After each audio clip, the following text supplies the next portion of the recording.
On This Week in Enterprise Tech, Netgear has a bad day, EMC and Dell sitting in a tree, then we talk about the Computer Fraud and Abuse Act. TWiL on the set. Netcasts you love. From people you trust. This is TWiT. Bandwidth for This Week in Enterprise Tech is provided by CacheFly at CACHEFLY.com.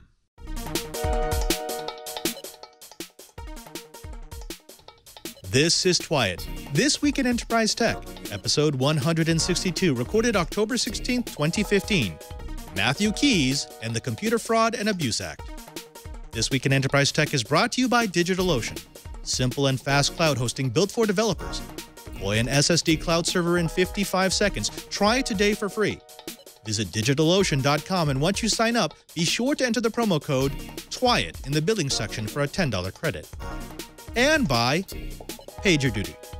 PagerDuty decreases alerting noise for IT operations and developers to ensure that the right engineers are notified at the right time. Increase your uptime and sign up for a 14-day free trial at PagerDuty.com/twit.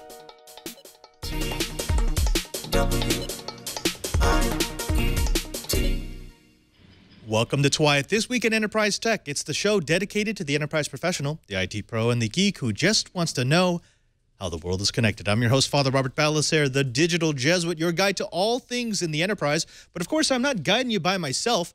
I've got my stalwart companion, starting with Mr. Brian Chee, the geek in paradise. Cheebert, how you doing today?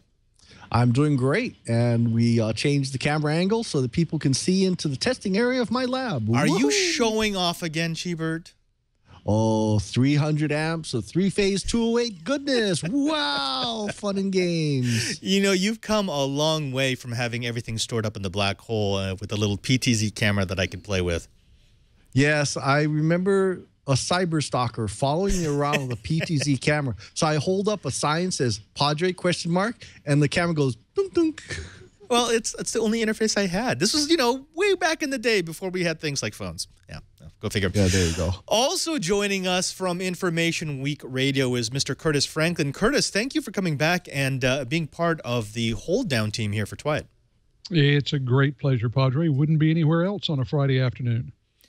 We've got a great show planned for you. We're going to be having Casey Ellis, the CEO of Bugcrowd, and Denise Howell from This Week in Law. They'll be doing some legal issues here on This Week in Enterprise Tech. But before we get to that, let's go ahead and run some blips. This first one is all about Netgear routers having, well, a zero-day problem.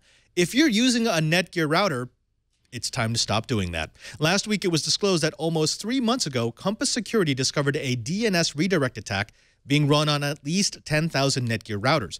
Further examination found a remotely exploitable authentication bypass that can be used to access the administration interface with no authentication of Netgear routers with the N300 1.1.0.31.101 and N300 1.1.0.28.101 firmwares.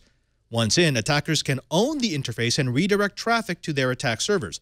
Compass is coordinating the shutdown of attack servers, which is good, but Netgear has been sitting on patched firmware for over a month without releasing it or setting a date for its release. While it's understandable that Netgear wants to get the firmware right, leaving so many customers in the dark about a major vulnerability is, well, inexcusable. Box moves beyond storage. Box's planned transition from storage service to content platform began in earnest on Thursday with the debut of Box Platform. The Box Platform offers developers, enterprises, and IT partners the tools to build services to enhance the Box content. Box Platform has two plans, the free developer plan and the enterprise plan, starting at $500 a month. Obviously, the enterprise plan comes with much more storage and access for many more users. Through its platform, Box is definitely seeking to become a content management and collaboration framework rather than just another repository for bits. Splunk isn't just syslog anymore as it makes waves in the world of IoT. Splunk has become something like how Band-Aid has become synonymous with adhesive strips to cover your boo-boo. Splunk has been trying to get folks to listen to this message for years now with projects like sustainable energy dashboards.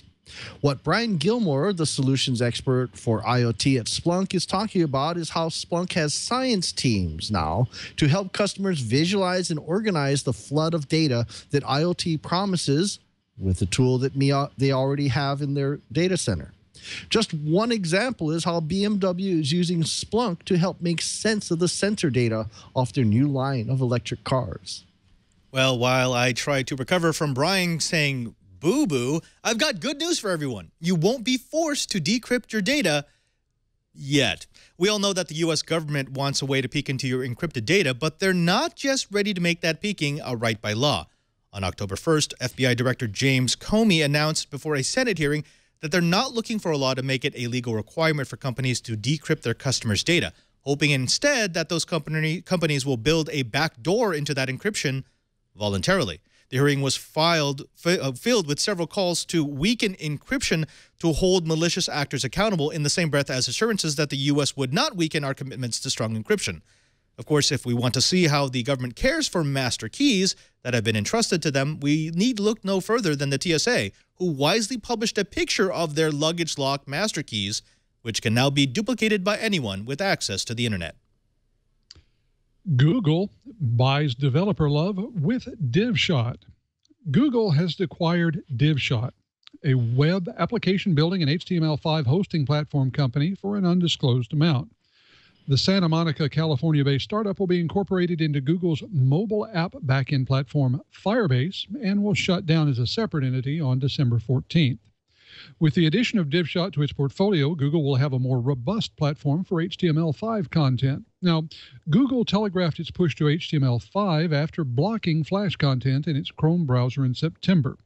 With this purchase, Google gains a platform that has been accepted by developers, and it benefits Google by giving developers another reason to migrate to the Google Cloud Platform. Well, as Square files for their IPO, it also reveals just how bad credit card fraud has become. This last Wednesday, Square filed for an initial public offering, and as part of the risk factors section of the filing, it was revealed that Square actually had to write off a $5.7 million loss to fraud from a single customer. Wow. This coming on the heels of the October 1st deadline for adoption of the new chip-based EMV credit card system by the credit card industry. I'm glad Square is actually shipping their new DIP interface for chips.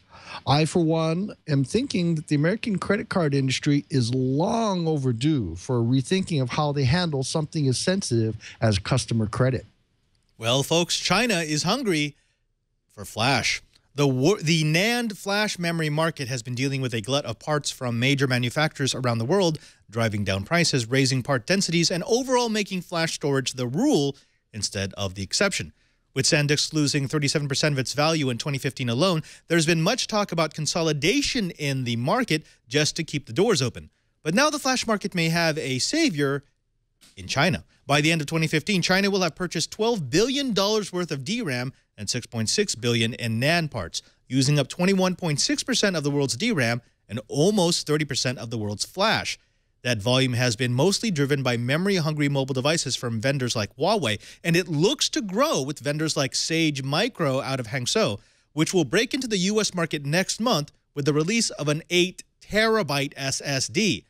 All of this is great for the enterprise and the consumer alike. Well, that does it for the blips. Next, we're going to be jumping into the bites. But first, let's take a moment to thank the first sponsor of this episode of This Week in Enterprise Tech. Now, let me ask you something. Are you an experienced code warrior? Or maybe you're just a noob who's getting up and running with development. No matter what the case may be, at some point you're going to have to host your service, your app, your program, whatever it might be, so that it can be accessed by the outside world, so that you can do with it what you've designed to do. Well, in the old style, the old system, what you would do is you would stand up a server, maybe in a colo. Of course, you'd have to buy some bandwidth for it, and then make sure that the server was patched, make sure that it was taken care of, make sure that you have someone to take care of it and maintain it. But you don't have to do that anymore. That's the old way. The new way is DigitalOcean.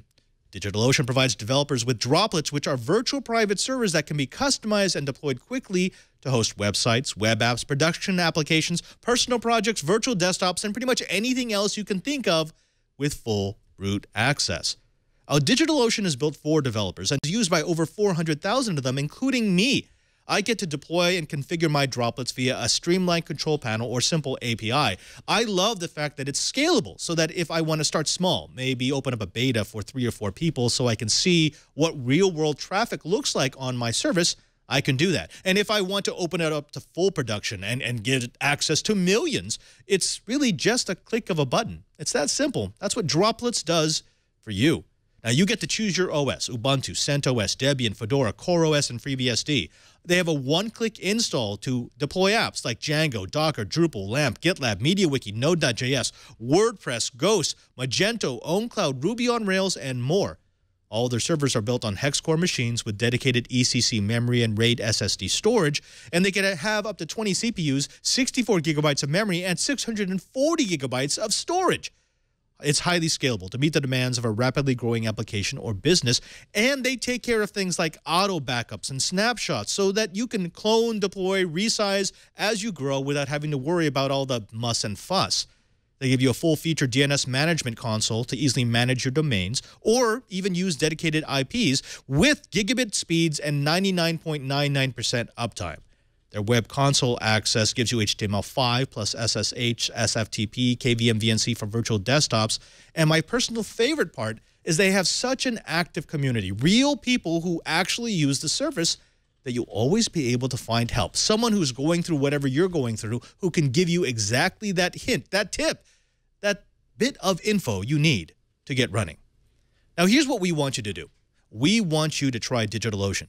DigitalOcean has incredibly affordable and straightforward pricing with servers starting at just $5 per month. There's also hourly pricing available starting at less than a penny per hour. But we're going to make it so that you can get started today and deploy an SSD cloud server for free. Visit DigitalOcean.com and create an account. Once you confirm your email and account information, go into the billing section and enter the promo code TWiL for a free $10 credit. That's plenty to get started and explore what DigitalOcean can do for you. That's DigitalOcean.com.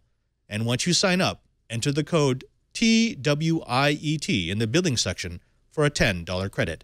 And we thank DigitalOcean for their support of This Week in Enterprise Tech. Let's go ahead and jump into the bites. Actually, specifically, the bite. There was one story that really rocked the foundation of the IT world this week, and that is the mega acquisition of EMC by Dell. Now, here's what we know. A $67 billion purchase for a company, EMC, with a market cap of $50 billion. That's the largest tech transaction ever, and definitely the largest tech transaction by a private company. EMC shareholders will get $24.05 per share. That's 1,111% of tracking stock linked to EMC's interest in VMware that is currently worth 81.78, making the total payout worth 22.15 per EMC share. Dell is adding $50 billion to its debt to complete the deal, and the resulting company will be private and the largest privately controlled tech company in the world. Brian, let me throw this over to you first. There are a few interesting things about the timing of this deal.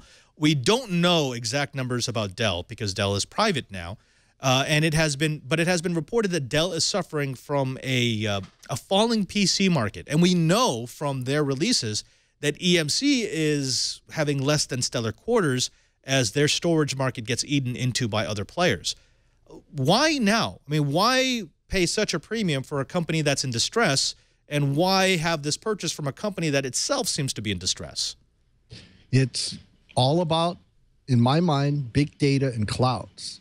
The consumer market for PCs is going to China. You know, there's no ifs, ands, or buts. You know, China and Taiwan. But the enterprise server market still seems to be in the tier 1 area. And so EMC is one of those answers that the customer base has been wanting. It's basically EMC, NetApp, and so forth. And the Achilles heel that Dell has always had has been storage. How to deal with cloud storage, how to deal with big data that all needs spinning disk and SSDs. And one of the things that EMC does have is strategic alliances with a lot of very, very large companies. So our friends at Dell, I think, did a pretty good move. I'm not sure it's worth that huge premium, but by now controlling VMware and one of the largest storage area network vendors on the face of the earth, it's going to be a good day to be cloudy. Yeah, it's definitely a good day to be in the cloud, but there are also analysts who are pointing to the fact that EMC, one of the reasons why they reported an $850 million cut in expenses to bolster their less than stellar quarterly reports, is because they're having their lunch eaten by cloud storage. They are still mainly an on-premise vendor. They want you to buy the big box. They want you to buy the big contracts that stays inside of your data center, inside of your colo, inside of your campus. So, Curtis, let me throw basically the same question to you. Where do you see the synergy here? I mean, you can say, look, Dell's trying to get into more enterprise storage. EMC wants the footprint of Dell networking. But do those two necessarily go together?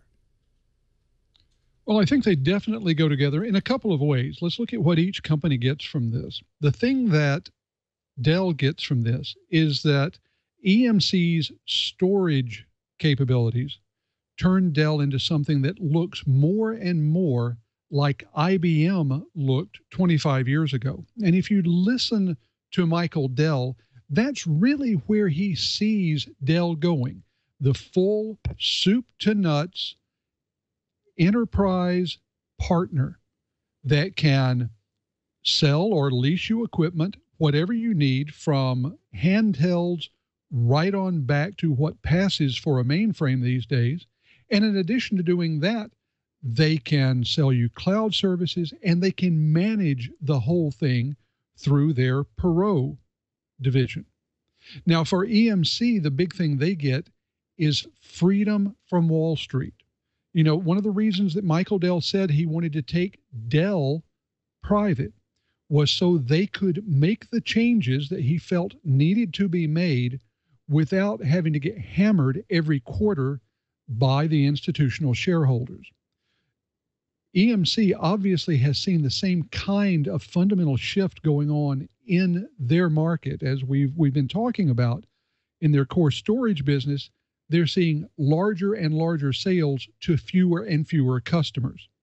And what they need is to be able to make that transition to a cloud service provider and, at some level, an infrastructure provider to cloud services companies without having to worry about what Wall Street is saying about them every quarter. So I do see this as one that can work out well. The big question is whether the Dell management team is going to have the good sense to leave their hands off of EMC management the same way they have for so many of their big acquisitions during the last 20 years. Curtis, I want to get back to that point about becoming a private company, because I think that's actually one of the things that I find most interesting about this deal. But before we get there, Cheebert, I want to throw this to you.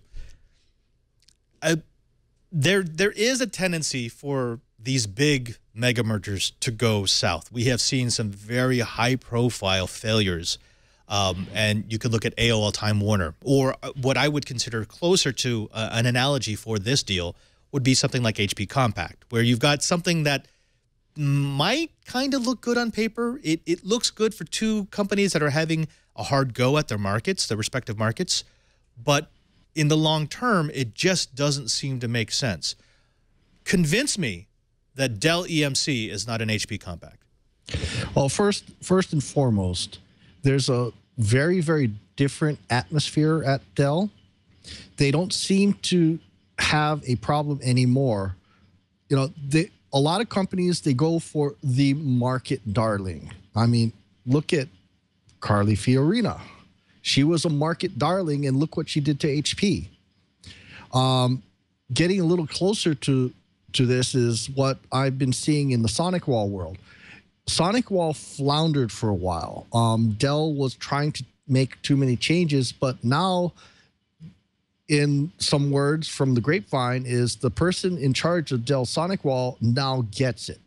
And all of a sudden, I'm starting to hear about some people that fled the ship from the SonicWall ship are now trying to come back because they believe in the company.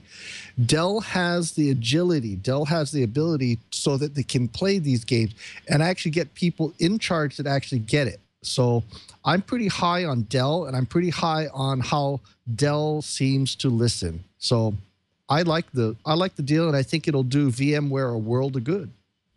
All right, Cheebert, I understand that. You make good, salient points here, but a $17 billion premium for a company that is struggling financially. I understand Dell's a private company, so there's no shareholders who can complain here, but that sounds like not a great deal. It sounds like Michael Dell and company are really rolling the dice. You know, you don't win big unless you risk big. So maybe this is Michael Dell saying, I need that piece to go and out IBM. And with Perot and company and, you know, all these different pieces, the org chart at Dell is starting to look very, very much like what I used to see at the org chart at IBM. Okay. All right. So, yeah, it definitely is a gamble. I mean, remember that $67 billion price tag, $50 billion of that comes from debt that Dell will incur. So, yeah, if this does not turn out well, that could spell the end of Dell. Curtis, I want to go back to your point about this becoming a private company because the resulting entity will be private.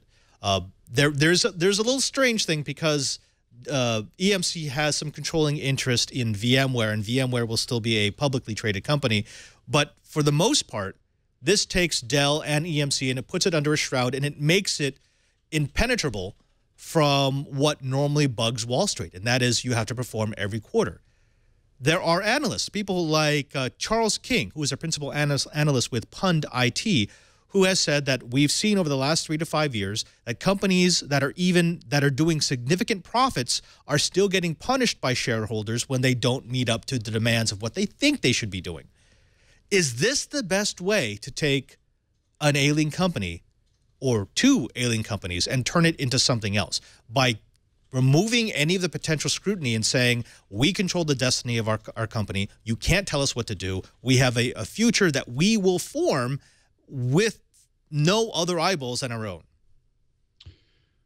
Well, I think the key part of what you said there is the whole transition thing. Private ownership is great for the transitional period. And let's note that it's not that Michael Dell and the management team at Dell has some sort of vendetta against being a publicly owned company in general. As you say, VMware, a company they're acquiring, is public. As a matter of fact, 3 days before the EMC deal was announced, they filed initial papers for an IPO for SecureWorks, one of the Dell companies. And they have made no secret that they see a path to someday taking Dell Computer public once again. As a matter of fact, you could say that Silver Lake Partners, the big financial VC arm behind all of this, is going to require that because that's the way that they get paid back for their investment. The key is the transitional period when you're having to make hard decisions and make decisions that can lead to short-term pain. If you're private, you can deal with short-term pain, confident that there will be a payoff down the line. If you're publicly held, that short-term pain can get you hammered by especially the big institutional investors who need that quarter-to-quarter profit to keep their investors or their clients happy. So I think this is a great structure for making the turnaround, transitioning a company from one phase of the market to another. But long term, everybody, and I really mean everybody, loves that big public offering with the big payday for everyone who has been working at the company during its private phase. Cheebert, we've got Barry in the chat room who's saying the tech bubble is about to bust, and living in the Silicon Valley, yeah, I feel that. There's a lot of people who are starting to feel as if this is getting close to the last time we had a major bust in technology. But, you know, to take on Curtis's points, having a private company really insulates it from a lot of the effects of a bubble, right? Well, most certainly. But what I want to point out is having dealt with a lot of corporations internationally, you know, the Germans and the Japanese especially, they keep laughing their heads off at us because we keep having to go back and forth playing yo-yo on company directions because of Wall Street. Wall Street, while it's great for funding things and getting money and IPOs and so forth, Wall Street is a double-edged sword. Sure, they give money, but they expect it back, and they expect it back quickly. They want quarterly results. What have you done for me recently? Whereas Asian and European markets, they tend to have things like 5-year plans, 10-year plans, 20-year plans, not uncommon. And the government of those companies works closer with private industry than America does. We've got this weird schizophrenia going on trying to be fair to everyone, but yet not taking advantage of our competitive strengths. So I think Dell is going to be doing a lot of really interesting things, and I think Dell is the horse to ride over the next decade or so. Well, gentlemen, we do have to call an end to this segment because we have to get to the meat of the show. We're going to be talking about Matthew Keys. But before we go, I want to get your perspective, each of your perspectives on this future company, Dell EMC. We are in a very strange, uncharted territory here because we have two companies that are giants. These are not startups. But now that they've gone private, or now that they will be private, it almost feels as if they're entering a startup stealth mode where they can create products that will wow, and they can create products that will break down a couple of product categories. What do you want to see when the entity emerges from the stealth mode, which is, again, I know it's strange because they're still going to be operating even while they're working on what they'll do together. What do you want to see? What's the area that you think they have to be in, that they're going to find the money to justify this sale? Curtis, let's start with you. I'm sorry, I just got distracted there, Padre. Can you go to our good friend Brian first and let me deal with a technical problem? Of course, of course. Cheebert, while Curtis figures out what's going on in Florida, where do you find this new company needing to be? I hear what they're doing. I like the direction they're going, but what I keep hearing in the back of my mind is the mega corporations becoming so powerful that they kind of shove away governments. Science fiction seems to like that theme a lot. And we're starting to see mega corporations, multinational mega corporations that are doing and controlling so much of a world market that they almost become governments unto themselves. So that's one half. The other half is, gee, if Dell becomes the next IBM, maybe I will have a lot less problems with compatibilities. Maybe I'll actually have some solutions that work. Maybe we'll start getting away from IT being so very, very complex that I have to hire really, really, really expensive specialists. I would like to see more generalists that can do really interesting solutions so I can concentrate on the bottom line rather than the technology. Okay, so Curtis, Cheebert's answer is a soup to nuts, top to bottom service provider, someone who can give you absolutely everything, from the workstations to the network to the storage to the cloud. Where do you see them? Well, they've been very clear that that's where they want to be because that's where they feel their customers want them to be. One of the phrases, it's not very elegant, but one of the phrases you hear a lot of big enterprise purchasers say is that they like the idea of one throat to choke if there's a problem. Dell is happy to be that one throat to choke for companies who need large investments in infrastructure and in services. Now, Brian brought up the specter of IBM past, and I don't think that's possible for a lot of reasons. The kind of technology that Dell will be providing, even with companies like EMC as part of the Dell fold, is intrinsically different than the proprietary big iron of the IBM heyday. So you really can't have the scenario where there's only one option for buying a particular set of things. I mean, at a particular level, one Intel-based white pizza box that goes into a server is pretty much like another. Dell is going to have to make its bones on service, on being able to provide integration facilities, and to continue to have quality equipment that can be delivered very rapidly. If they can do that, then everybody wins. And if they don't, then in 3 or 4 years, we're going to be talking about EMC's acquisition by Dell as being one of those major turning points that led to the downfall of two once huge companies. I'm still trying to get over the one throat to choke. I like that. I look forward to the Dell EMC line of products, the OTTC lineup for cloud services.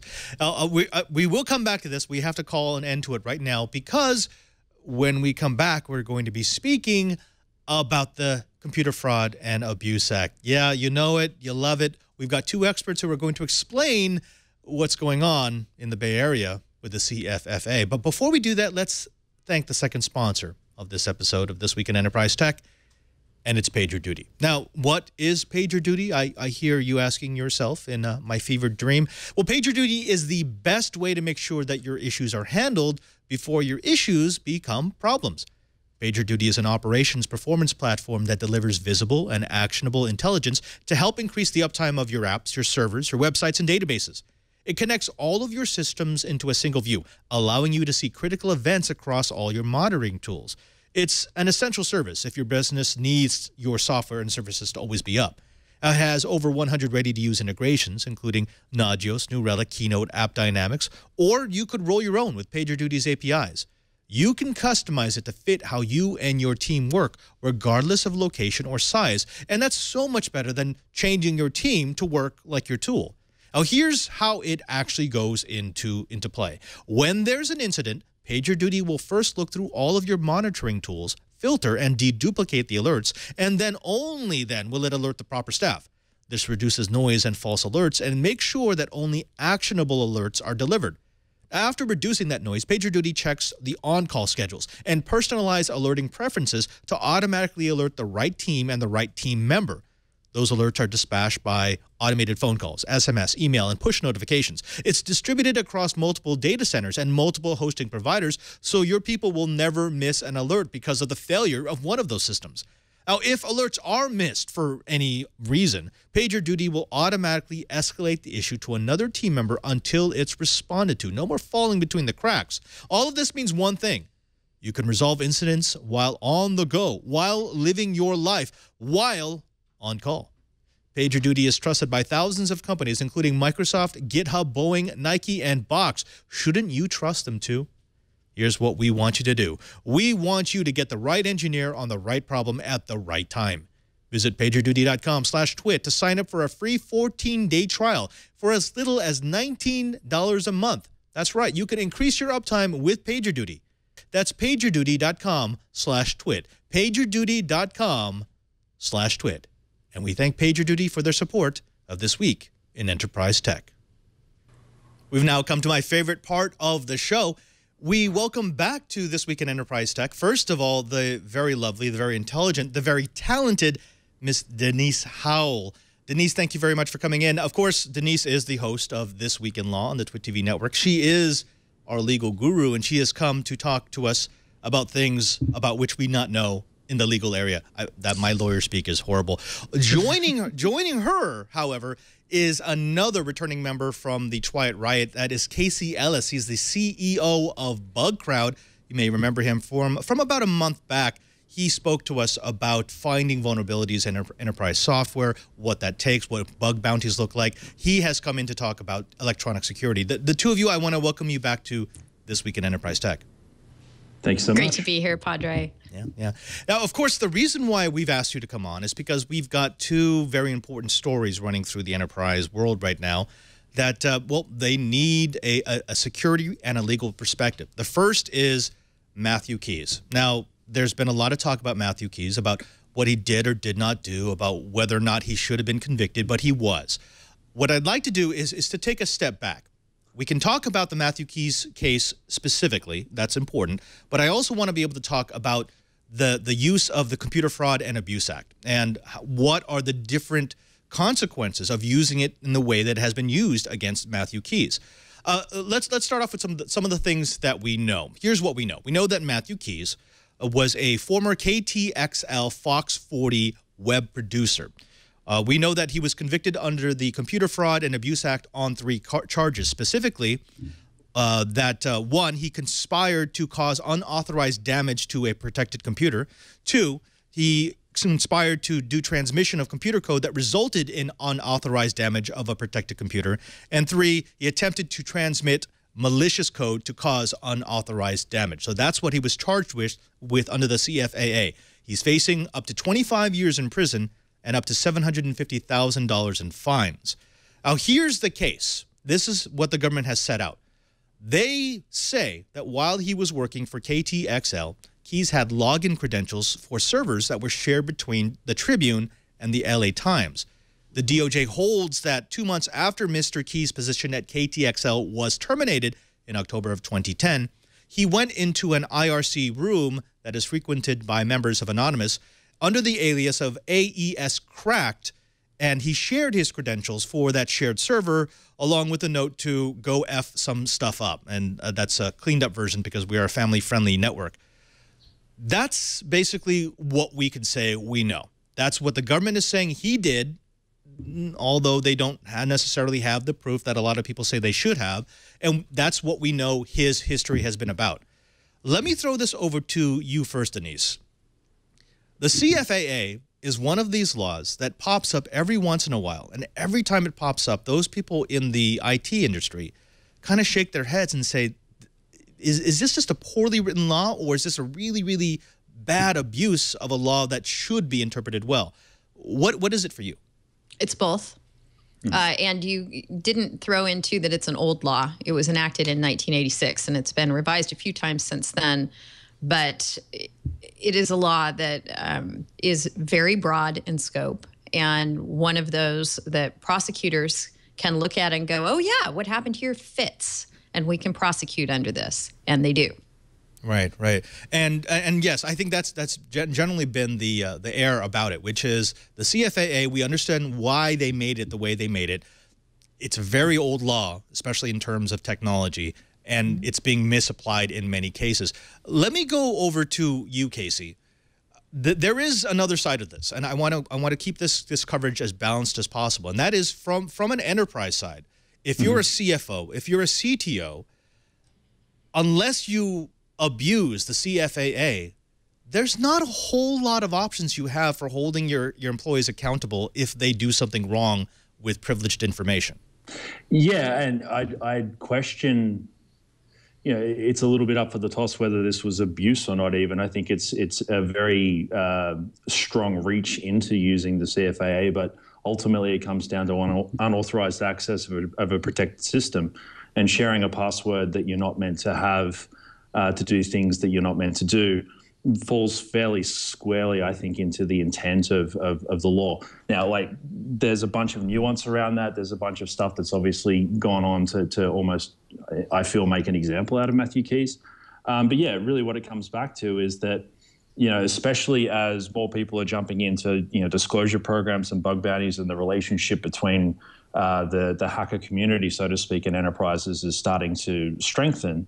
There needs to remain provisions under which companies can protect themselves from people that are going to do bad stuff. All right, right. Denise, let me throw that back to you. And again, I don't want to say that without a doubt Matthew Keys did this, because again, we'll leave that for a later part of the program, yeah, when we actually we're talking about the CFAA in specific, this case in general. What Casey is bringing up is something that I hear, a frustration I hear all the time in the IT industry, which is, well, yes, this law may have been stretched, but it wasn't abused because we have no other tools. This is the only tool we have to try to set an example so that future employees don't use privileged information or don't allow the use of privileged information that they have to interrupt our commerce, interrupt our networks. What would you say? I mean, if you are using or abusing a law to do a good, is that acceptable? I don't know that this law is one that we can talk about having been abused here. Like Casey, I think that, you know, the prosecutors were well within the scope of this law to go after these actions under it. But there are many things that companies can do to protect their data. There are contractual things they can do. There are actual security measures they can take. I'm not saying that companies should not report abuse, things that might be considered abuses under the Computer Fraud and Abuse Act, to the authorities and make use of it. I mean, certainly companies should make use of whatever laws are on the books, and this one's on the books. But the larger question is whether it should be, and whether we could tailor a version of this law that would address malicious hacking without sweeping into it other things that are also prosecutable, like sending large batches of email. So my problem with the CFAA is that it's too broad in its scope, and it's one of those things where prosecutors have all kinds of discretion whether to apply it or not to various circumstances. Right. Denise raises an interesting point there as well. You know, if you look at some of the stuff that's around in the publications about what's said to have happened, the security protocols that were in place were pretty poor. You know, the fact that there was shared passwords that was still available to a bunch of systems, you know, 2 months after the departure of an employee with access to those systems, allegedly, you know, according to what's been written up, that's a fairly simple control to mitigate. So to say that the legal route is the only thing that companies have to defend themselves, I think once something bad goes down, we're getting into that territory. But there's a lot of stuff that can happen upstream that could have actually prevented all of this in the first place. Actually, yeah, that is a great point, Casey. And I want to bring in one of my co-hosts, Brian. Brian Chee, you do work in environments like this where there are responsibilities that IT managers have to take on. And if you have a weak credential system, if you have a weak authorization system, aren't you just as responsible as the person who abused the credentials that you gave him or her? Yeah, because, well, it's not that hard to do. In fact, the scripting languages we actually did almost 15 years ago in an identity management where, you know, literally HR starts a process, they terminate an employee, and it should be able to cascade and remove credentials, or at least disable credentials, so that you still have access to the material stored there. This is not rocket science. This is not hard. And I keep wondering, what happened? You know, that's clearly a failure on the part of the two dailies. If they have a shared system, it should be considered a point of risk and should be closely looked at. Yep. Even something as slow as a university removes credentials very quickly for that very reason. Denise, let me throw this over to you, because we, as IT people, we can make that distinction. We say, look, yeah, you clearly didn't do your job. If you allowed an employee to hang on to his or her credentials 6 months after they've been terminated, you definitely bear some of the responsibility. But can you make that distinction in the law? Does the law allow you to draw that? I don't. It might come up, I think, in the sentencing portion of the Matthew Keys case. It wouldn't affect his liability. You can't come in and say, yeah, I did this thing that's technically prosecutable under the Computer Fraud and Abuse Act, but they should have made it harder for me to do it. That's not going to be too much of a defense. That's not a mitigating factor. Yeah. No. So, but what if? I mean, let me get theoretical here, because that's what you do when we're talking about the CFAA. It's as if they leave an unlocked car on the street for a year, and then they complain that someone broke in. Of course, there's culpability for the person who broke in. That's without a question. But don't you bear some of the responsibility for doing that? No, I think it's a pretty good parallel to what I was just saying. Yeah, no, people, you're not allowed to go in and vandalize someone's car or steal it just because they left it open. Okay, but now let's go to another part of the CFAA, because the CFAA, in order to be able to charge someone under these statutes, there has to be measurable damage, and the measurement that they put is $5,000. Unless there's $5,000 worth of damage or loss, it doesn't count. If you do not take the steps to protect your digital property, can you claim the same amounts? Again, let's go back to the car. If you leave a car unlocked and you lose some of the value because you leave it unlocked, can you still claim all the value that you say you lost? Well, that's why I think this might come up in the sentencing portion of the case. There's a lot of debate and argument about whether the damages that were alleged and discussed at trial have any basis in reality. And I'm not sure I'm not sure he couldn't have been prosecuted. I'm not a federal prosecutor or even a criminal lawyer. So I'm not quite sure what happens if you don't meet the felony threshold. The $5,000 is the felony threshold. Right. I assume what that means is he could have been charged with a misdemeanor, but what federal prosecutor's really going to spend the government's resources to prosecute a misdemeanor? I don't know that would practically happen. Right. And actually, let me bring in my other co-host, Curtis.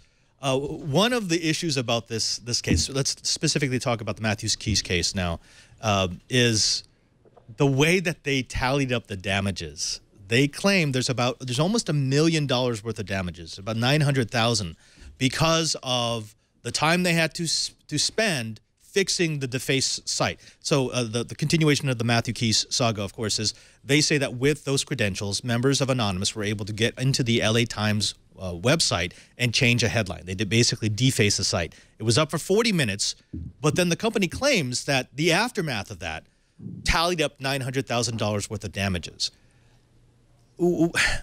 How do they get to that? I mean, seriously, if you're looking at the amount of time, the amount of manpower that it takes to recover from a breach, and Casey, I'm going to throw this to you next because you're an expert in this. How do you go about proving damages? Well, I would say that you start by taking what's called the fully burdened cost of every employee who touched the site in order to do the remediation. So that's not just their hourly salary, or whatever their salary is broken down into an hourly basis, but the cost of everything associated with the employment, from their health care to their life insurance to the disability insurance to the tax that you pay, the fully balled up cost of the employees. And then you're going to say that not only were they required to spend the time that they were actually putting fingers to keyboard, but that there was an impact on their performance outside that, and probably it cascaded up and down through the management structure. So by the time you get through, suddenly, in order to go in and clean this up, it probably required 143 people for 7 years, or something like that. It's right up there with the Hollywood film making bookkeeping. This is also, this gets into the same sort of accounting that goes into something like the total cost of ownership figures that everyone uses when they're talking about new technology.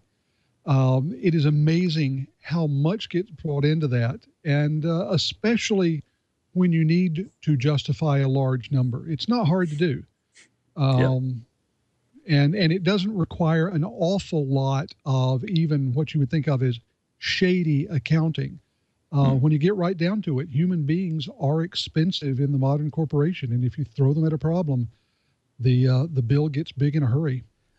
Casey, I want to get to you in a bit because I want to ask you about what it does take to recover from a breach. But let's cover up that point of law with Denise first. Denise, sure. This has been one of the complaints about the CFAA. Every CFAA case I have ever heard has had at least one legal expert saying the damages seem trumped up. And one of the problems in the Matthew Keys case is they did not actually offer expert testimony to stand by their damages. They just came in and testified, here's what we did. And that's going to be one of the things that they talk about on appeal. But it points out the problem with these kinds of laws in general, the kinds of laws that go beyond simply restricting hackers from breaching carefully placed computer security to laws that extend to messing around with the hacked systems in a way that may or may not do any real damage. Here we're talking about changing a headline on a news story, which was, as I think Matthew Keys put it, pranksterish or a hooligan kind of act, and not something that seriously impacted the business that was affected here. And yes, they had to take steps to make sure that it hadn't happened. It didn't happen again, but arguably those are steps they should have taken before, as we were discussing. So that's really where these laws fall down, is the fact that they're based on this very ancient concept called trespass to chattels, where if you sorry, could you repeat that again? Yes. Trespass to chattels? Trespass to chattels. And the first time I ever heard of the Matthew Keys case, I was reminded of a case that happened in California in the state court system instead of the federal court system, that was called Intel versus Hamidi. And it went all the way up to the California Supreme Court, and it dealt with a disgruntled Intel employee who was emailing people at Intel and was he had a website and a campaign claiming that Intel had unfair practices, et cetera. And he was emailing executives and personnel at Intel. And that's what that whole case was based on. So not even breaking into systems or having any sort of unauthorized access, although arguably the email lists were something that he probably shouldn't have taken with him when he left. But I can't recall now if there was any kind of argument that he didn't have authorized access to those email addresses. But the whole case, and he lost in the trial court, the whole case dealt with whether emails, just the sending of emails, were significant enough damage to constitute this trespass. And the lower courts found that yes, they were. That was a significant enough invasion or interference with Intel's ability to use its computer equipment. The Supreme Court stepped in and said, no, that's not true. These emails didn't cause any actual damage, and this is a free speech issue. And so toss that out. So we're kind of in the same universe here with Matthew Keys. We can talk about the email portion of the case that seems to have affected the damage numbers that were talked about, but he wasn't even charged with sending emails. But the whole concept of interfering with the computer server as opposed to just violating security measures, I think is something we should question whether it should be in these laws. I want to go to Casey because I want to give a balanced approach to the coverage. But let's quickly mention that the other part of the DOJ's case is that not only did they have to clean the defacement to the website, which again took about 40 minutes, but they also, as Denise has mentioned, they received a lot of annoying emails, basically spam, harassment emails, troll emails, which they claim used up resources at the company, and therefore that should be included in the damages. They looked at damages in an aggregate view, which again, as Denise already mentioned towards the start of the segment, will probably come up during sentencing, and it will definitely come up during any appeals. Casey, let me go over to you. It's very easy for us to look at a case like this and say, you can't count that. That's silly. I mean, it took you 40 minutes to fix it. This really should, the damages should be the 40 minutes it took an administrator to log in, change the headline back to what it should be, and log out. But there's more involved, especially today in the sort of tiptoey world that we live in security, of what happens, what you have to do, what are your responsibilities after a breach. And from that perspective, it's not just a quick fix, right? Yeah, correct. There's the communications piece. I mean, obviously, there are a lot of stakeholders in that particular property that was defaced, right? So at some point, there needs to be the crafting of a message. Big as the lights. There needs to be a crafting of a message that that basically articulates what's going on and makes sure that they are all on the same page. The content of that message needs to be consistent and vetted through legal and all these different things. So there's a cost there. Probably the other piece on the technical side, though, is, when something like this goes down, the first question is, okay, how? And then the second question is, what else has happened, right? So there's a level of investigation that needs to go into understanding if what presents itself initially as a compromise or as a breach is the extent of what's going on, or if it's a symptom of something that's going on much, much deeper in the organization. So there'd be that component to it as well. There's a lot to do, and it's one of these things where different organizations approach it different ways, but it's in terms of going into scramble mode and getting quite reactive about it, I can see how a company, especially if there wasn't good planning ahead of time, would scramble a lot of resources to respond to something like this. All right, so I'm going to go out on a limb here, and I actually want to reach out to all four of the panelists because we are getting close to the end of our time for the segment. But can we all agree, at least, that yeah, there is something wrong, there is something illegal, there is some sort of punishment that must be meted out if you assist in the defacing of an electronic system. If you make an intrusion into a network and cause some sort of damage, there must be some sort of punishment. I mean, that's pretty basic, yes? Denise, Chee, yep. Casey, yep. Curtis? Yep. Okay. Now that we can all agree on that, the question becomes the severity of the punishment, because I think this is where a lot of people were just shocked at the Keys case, that maybe it was him. It probably was him. Could potentially be seen to be him to have released his credentials into that chat room that led to the defacement. But there was never really a strong case that connected him to the emails that were sent out that seemed to be the biggest part of that aggregate damages. And there seems to be a disconnect between a 40-minute defacement, even with everything that Casey mentioned, all the things that have to go into the response to a breach, that doesn't quite match up with $750,000 in fines and 25 years in prison. Let me throw this over to you, Denise, because, again, I think this is one of the things about the CFAA that has so many people on edge, which is it seems to be applied so willy-nilly. It's just sort of a random hammer that I use every once in a while to put hackers in their place. And it's a big hammer, you know, as these sentencing possibilities point out. Now, fortunately, our system is designed so that judges look at all the sentencing evidence and decide what appropriate sentence will be levied.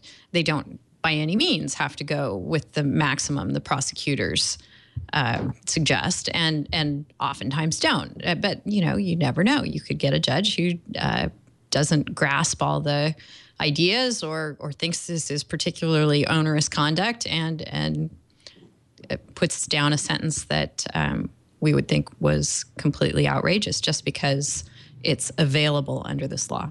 Right. Casey?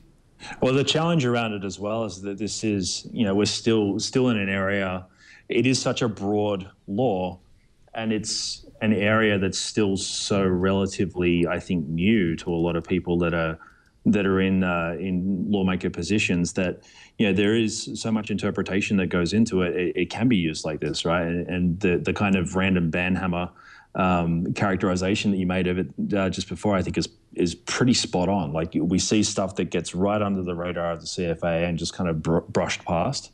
And then we see things like this where it's almost like, okay, we need to make an example. You know, time to rein these people back in and let them know who's boss, in a sense. So, you know, the challenge of it is in terms of trying to define it and make it more specific. You know, 1986, when it was first formed, like, computers were a lot simpler, and the interactions between humans and computers were a lot simpler back then than they are now. So the amount of nuance that needs to go into making sure that the definitions of, you know, what is protected access, what is unauthorized use, what is the trafficking of malicious code, on all of these different pieces, you know, that they're all sane. And also don't have inadvertent consequences on companies like mine, where, you know, a lot of the work that's being done is you know, it looks on the face of it very similar to some of the attacks that would have been carried out here, but it's for a defensive purpose to actually assist a company with identifying their vulnerabilities instead of actually exploiting them for real. Right.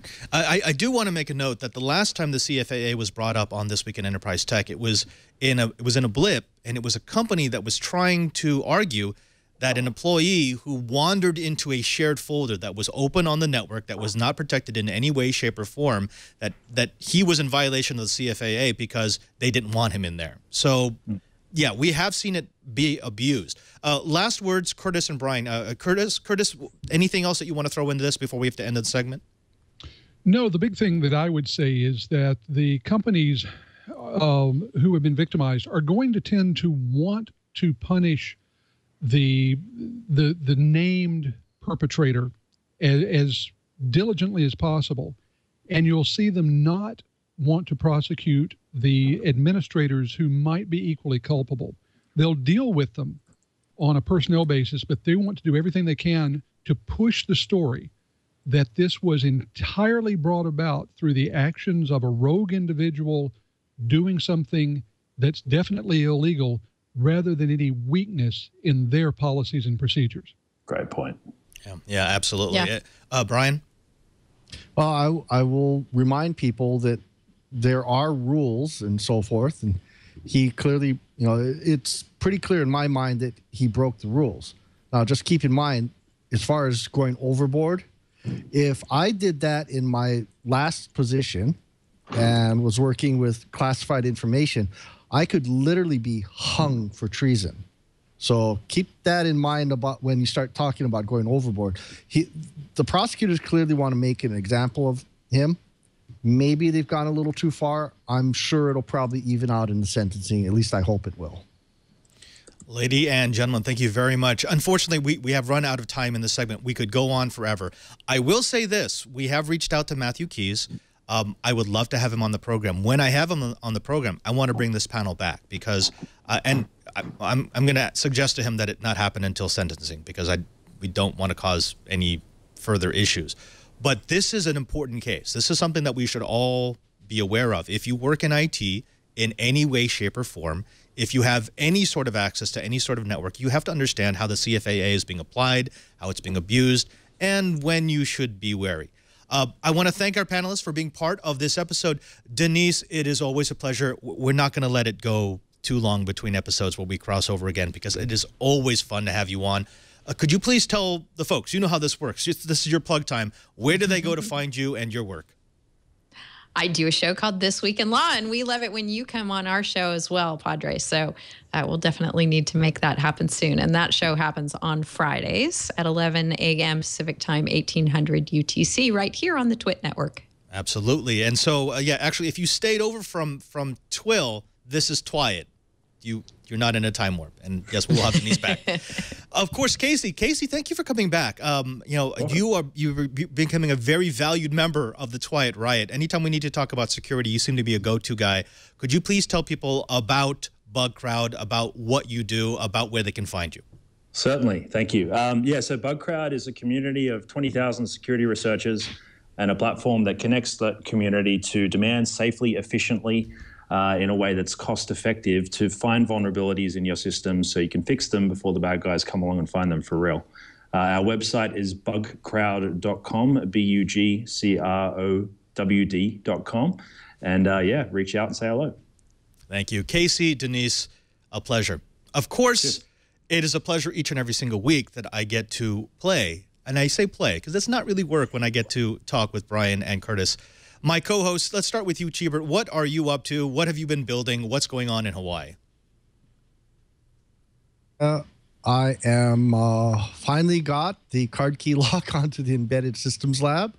And next week, Friday and Saturday, for those of you in Honolulu, the School of Ocean Earth Sciences and Technology has an open house. I do not recommend Friday because last time we did this is every other year. We had 7,000 school kids. We literally use almost every single school bus on the island of Oahu. So if you want to see some of the lasers and the underwater observatories and the open source scientific instruments, the School of Ocean Earth Science and Technology is going to be open to the general public next week, Friday and Saturday, 9 a.m. to 2 p.m. on both days. I may have to fly over just for science. Speaking of just science, Mr. Curtis Franklin, can you tell us what kind of science will be going on at Information Week Radio?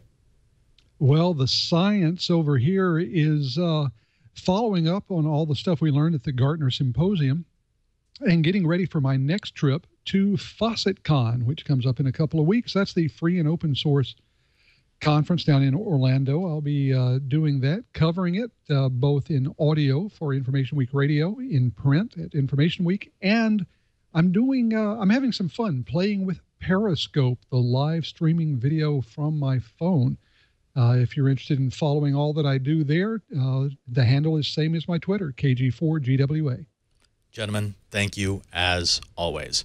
And of course, thanks to you. That's right, you. You just used up another hour listening to the best dang enterprise podcast in the universe. That's according to 9 out of 10 provisions of the Computer Fraud and Abuse Act.